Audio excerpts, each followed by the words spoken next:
तैयार हो जाएंगे बाहर की, तुम्हारा देवी बाहर आ गया है और तैयार हो जाओ। अब तुम्हारी कमर कसने का टाइम आ गया है।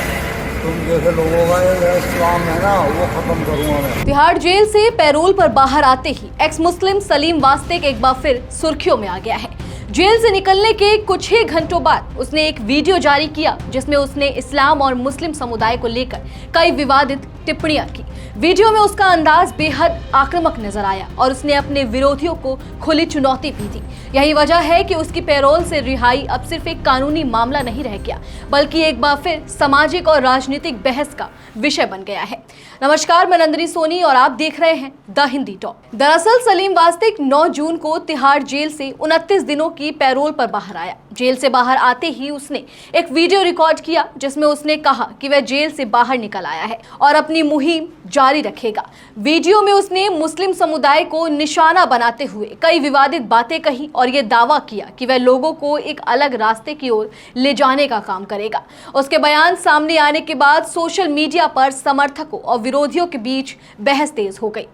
लेकिन कहानी सिर्फ यहीं खत्म नहीं होती। पैरोल पर बाहर आने के 2 दिन बाद सलीम वास्तिक गाजियाबाद के डासना स्थित शिव शक्ति धाम पहुंचा। यहां उसका स्वागत विवादित हिंदुत्व प्रचारक यति नरसिंहानंद ने किया। बताया जा रहा है कि दोनों की मुलाकात के दौरान यति नरसिंहानंद ने न सिर्फ सलीम का समर्थन किया बल्कि भविष्य में हर संभव मदद का भरोसा भी दिया। इसके बाद यह मुलाकात सोशल मीडिया और राजनीतिक गलियारों में चर्चा का विषय बन गई। कई लोगों ने इसे एक बड़े वैचारिक और सामाजिक संदेश के रूप में देखा, जबकि आलोचकों ने इसे विवाद को और बढ़ाने वाला कदम बताया। अगर सलीम वास्तिक के अतीत पर नजर डालें तो उसका नाम वर्षों पुराने एक चर्चित आपराधिक मामले से जुड़ा रहा है। जानकारी के अनुसार वर्ष 1995 में उत्तर पूर्वी दिल्ली के एक कारोबारी के 13 वर्षीय बेटे संदीप बंसल के अपहरण और हत्या के मामले में उसे आरोपी बनाया गया था। आरोप था कि अपहरण के बाद फिरौती मांगी गई और बाद में बच्चे की हत्या कर दी गई। इस मामले में अदालत ने सलीम वास्तिक और उसके एक साथी को दोषी मानते हुए उम्र कैद की सजा भी सुनाई थी। हालांकि बाद में उसे अंतरिम जमानत मिली, लेकिन आरोप है कि जमानत मिलने के बाद वह लंबे समय तक फरार रहा। इसी दौरान उसने अपनी पहचान बदल ली और अलग अलग जगहों पर रहकर कानून की नजरों से बचता रहा। बाद में दिल्ली हाई कोर्ट ने भी उसकी सजा को बरकरार रखा, लेकिन तब तक वह कई वर्षों से गिरफ्त से बाहर रहा। बताया जाता है कि फरारी के दौरान उसने सोशल मीडिया और डिजिटल प्लेटफॉर्म पर अपनी एक नई पहचान बनाई और एक्स मुस्लिम सलीम वास्तिक नाम से सक्रिय हो गया। यूट्यूब और अन्य सोशल मीडिया प्लेटफॉर्म्स पर उसने धर्म, समाज और इस्लाम से जुड़े मुद्दों पर वीडियो बनाना शुरू किए। उसके कई वीडियो विवादों में रहे और समय समय पर उसके बयानों को लेकर तीखी प्रतिक्रियाएं सामने आती रही। इसी दौरान उनके खिलाफ विरोध भी बढ़ा और वह कई बार सुरक्षा को लेकर चर्चा में रहा।